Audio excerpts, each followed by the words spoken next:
My wife overprotected our kids and wouldn't let anyone touch them, damaging our marriage. Laura, my wife, and I have been together 14 years and married 9 years. We started everything together in high school. By chance, we married at 20 despite high school loves parting up. I went to university while she worked part-time to pay. We were grateful because my parents paid for my college and her folks helped us rent an apartment to avoid debt. We had a little wedding with immediate family between my university years. A few months after our wedding, we discovered she was pregnant. Naturally, we were upset. We originally planned for me to finish college and obtain a job so she could return to school and graduate before having children. Before everyone yells at me, we weren't careless. Protection was used. She was on birth control, and I occasionally used condoms for safety. No birth control could stop our baby girl from kicking our bums. Early in her pregnancy, Laura wasn't thrilled. I suggested the A word and said I would back her either way. She immediately said no because her family is religious. Sex didn't occur until 2 years into our relationship. Only when I proposed and made her my fiancée around the 4th month could we move in together. We learned the gender, and my wife progressively warmed up to having a baby inside her, and at around 18 weeks, she felt the baby move in her stomach. Upon reflection, it was an instant change. I didn't realize it then, but it was fine from her first pregnancy. Before we learned she was pregnant, she had been accepted into an accounting course and I had found a job. She started classes and attended them while pregnant. Around week 30, she took several sick leaves despite being well, which caught my attention.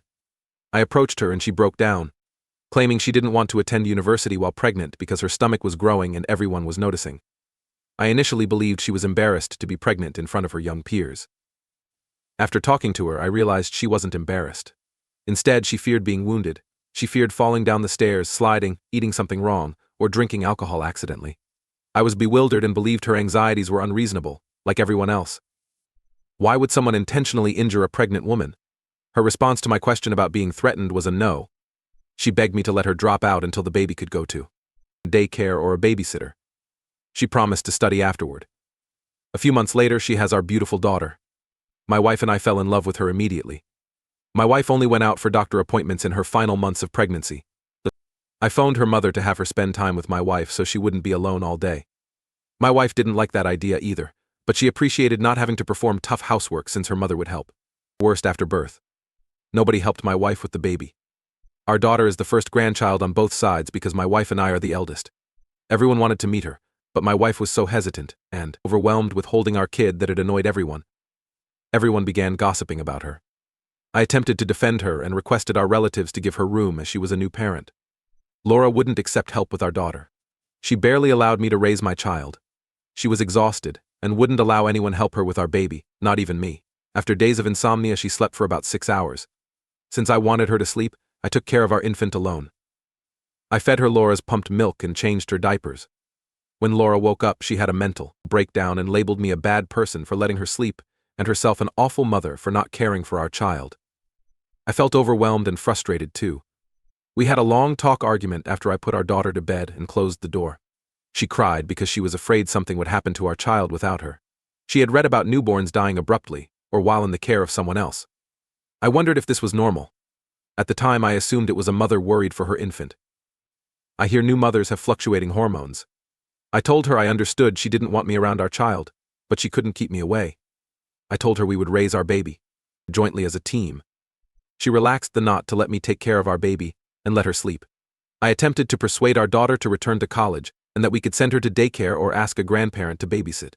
She promptly rejected the idea, saying our daughter was a toddler, and this was a crucial moment for her to start remembering. Her daughter was her obligation to raise, thus she won't let her become attached to anyone else. I attempted to make her realize how vital education was. I informed her that if something happened to me, she would need a degree to acquire a good job to support our child and herself, or she would struggle to make ends meet.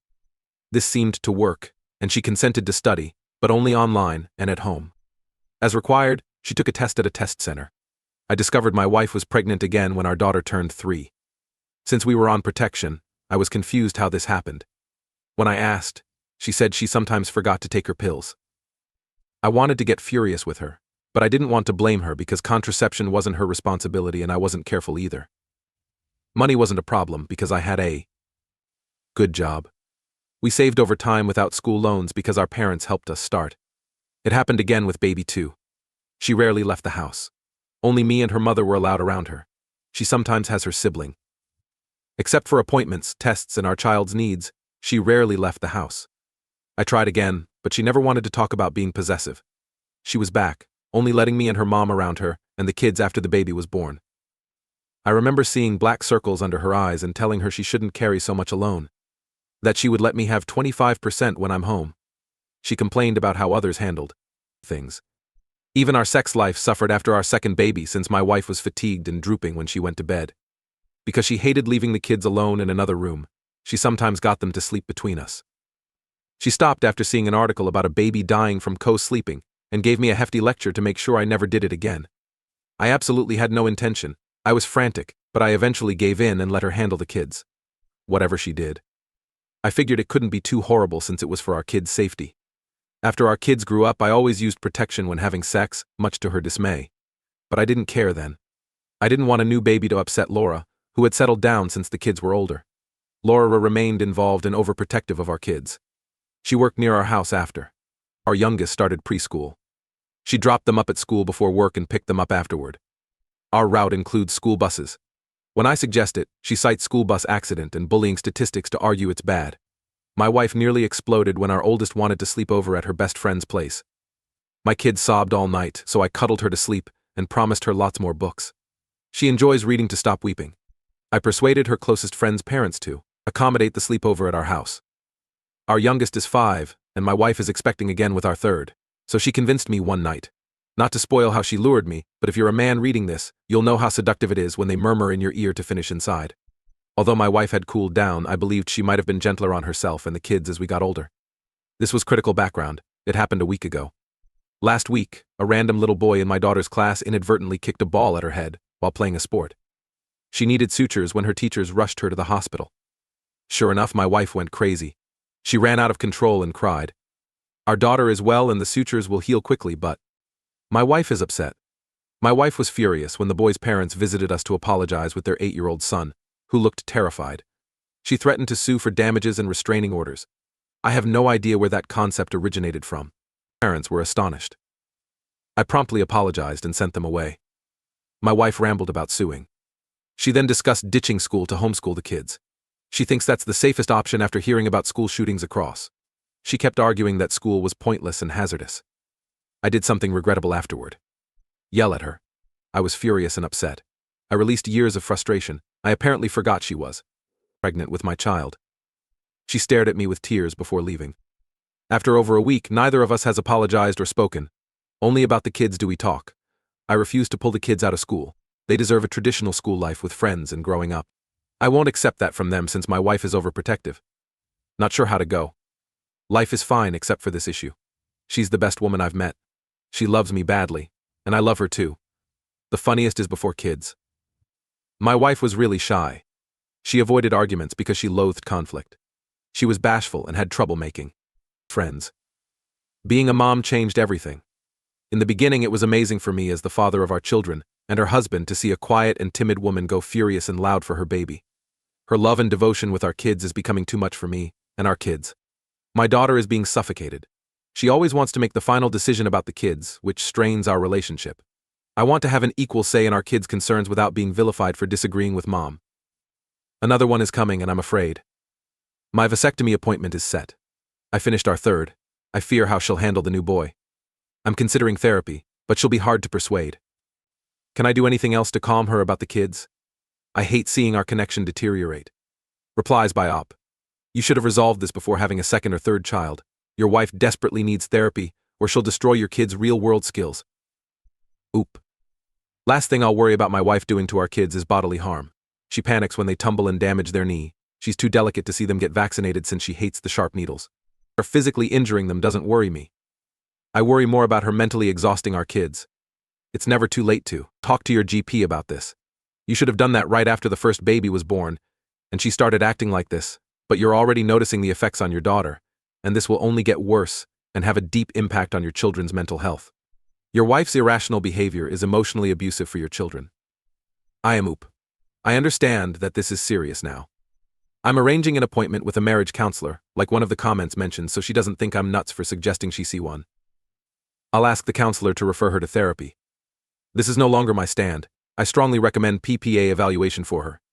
She needs severe therapy yesterday before she harms those kids. This is non-negotiable. After reading the comments, I investigated PPA. Finding a term for what I've seen for years is incredibly relieving. The symptoms match everything I've seen in her over time. She has severe PEP that prevents her from caring for a newborn. Was she ever told she could trust you? I sometimes need to speak things out loud to make it real. It's a suggestion to reduce her anxiety. Many of those sentiments occurred during my pregnancies. I'll strive harder to build trust. I think positive reinforcement helps her.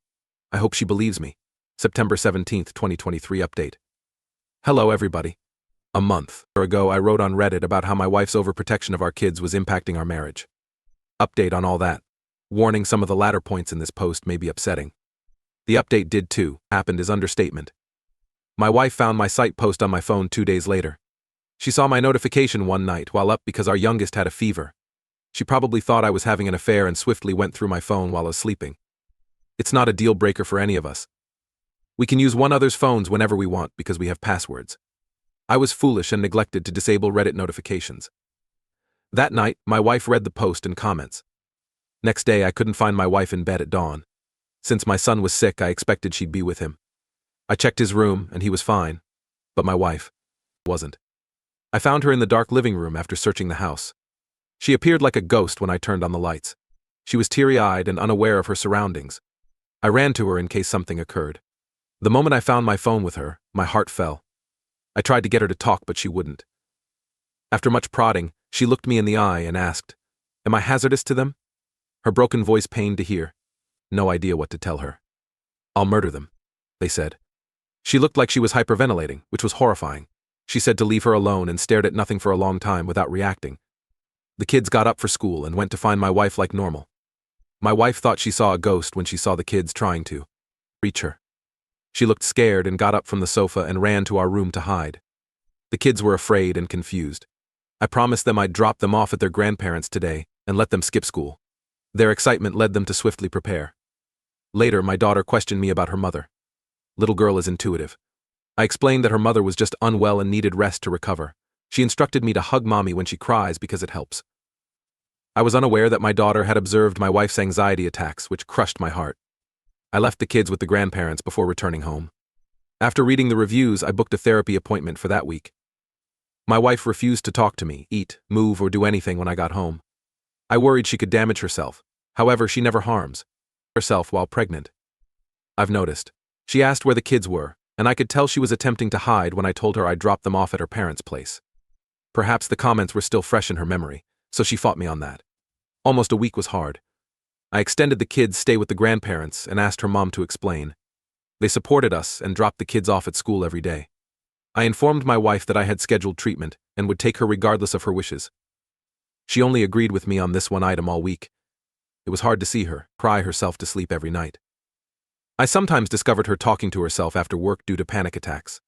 Her first few treatment sessions showed no improvement. She remained mute. Working wasn't a problem while on maternity leave. I took her to her parents' place every other day because I could sense her suffocating without seeing the kids, and she was too conflicted to ask me.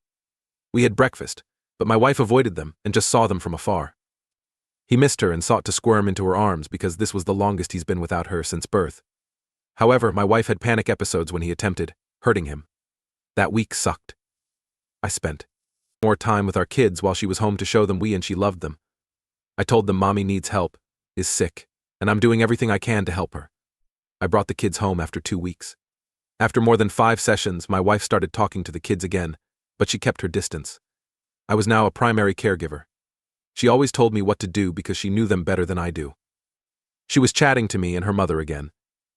A little better. She came home a week ago after a session and told me she needed to talk to me. When the kids were asleep, we closed ourselves in our room to talk. My wife said she always wanted to tell me but never did, and that the doctor's therapy made her understand it wasn't fair to not inform me. As I indicated in my last essay, I suspected that her first pregnancy changed her outlook on things. I was right. Near her 24th week 9 years ago, my wife met someone. Unbelievable how one event changed our life. After the pregnancy, my wife stopped her part-time diner job and continued university. My wife still goes to the diner to complete her homework when she doesn't have classes because it's walking distance. My wife needed the restroom in the diner that day. After entering the women's restroom, she heard noises and agonizing grunts. It looked like a woman in pain. Our wife approached the woman's stall and inquired if she needed help. After some hesitation, the woman opened the door to accept rescue. She was miscarrying, middle-aged and 17 weeks pregnant. My wife was shocked, but immediately got down to aid the woman. She bled in the toilet. My wife helped her relax, and the woman realized she was pushing the fetus out and requested my wife to catch it so she could bury it properly. My wife said holding the fetus made her feel like dying. He was bloody and the size of her hand, she said. She wrapped the infant with a spare handkerchief and helped the bleeding woman stand. She got the woman to the hospital, where doctors treated her. My wife spent all day with her. My wife sat by her side after she lost consciousness halfway through, offering emotional support. This is when the woman told my wife her story. She said her boyfriend abuses her. He hit her earlier that day and she escaped, but her stomach was badly hurt. She entered the first restaurant when the agony became unbearable. The mother said she lost her second baby. About a year ago, she left her 7- and 4-year-old daughters with her boyfriend while she worked. However, he hosted a party and was too busy to see them. The 4-year-old ran into the road when she noticed a cat while playing outside. A speeding automobile killed the toddler instantly. Listening to another dad neglect his child heated my blood. How she stayed with him for a year after is beyond me. Poor excuse for a person. That woman told my wife that no one could care for a child like a mother. She advised her not to trust anybody else with her children, because no one takes as much care as she does. After that day, my wife never saw her again, but her brain chemistry changed so drastically that she started seeing everyone as a threat to our children. She was careful when walking when pregnant, which made sense. Seeing a deceased fetus in your hands must have been terrifying. No wonder she'd shun any situation that could lead to it. It also explained why she never trusted anyone with the kids. She probably trusted me with them because she loves me and knew I couldn't hurt her or the kids. It must have been awful to deliver a miscarried baby in your second trimester. I feel bad for her every time I think about it. It's frustrating that one day changed our life. My wife said she lives for our kids and loves them. She added that she's willing to accept that they're separate people who must grow without her. She doesn't talk about understanding, but I know she needs time. The sessions have helped her attitude changes little. I hope she improves as she continues. Years of trauma-related behavior must be unlearned.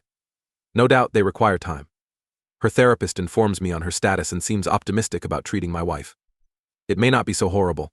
After the kid is born, the doctor suggests my wife take anxiety and stress drugs in a week until her due. So baby number 3 still makes me scared. I won't allow a new baby keep her from therapy. I'll keep her going for her and our kids. I stopped using Reddit to focus on my family, but I just noticed that Shadowbabin posted this almost a month ago. I was worried when I noticed the flood of comments calling me a liar and saying this is a story. Of course nobody believes anyone on Reddit, and I understand why. Thank you for your warm words. Reading a positive one among the others was nice. My wife delivered a healthy boy a few weeks ago. Still in therapy, I'm seeing little adjustments in her attitude toward our newborn from the prior 2 occasions. I had a vasectomy as wanted and per remarks. My wife originally opposed it but eventually agreed. This time, I'm paying more attention to her to avoid overwhelm. I can see why some think the woman event is fake. It took me a while to believe it happened. Many people miscarry in different places. My wife happened to aid a woman in need. Not sure what's so unbelievable. It's not my job to persuade folks. When I discovered what happened to my wife, I wanted to update you.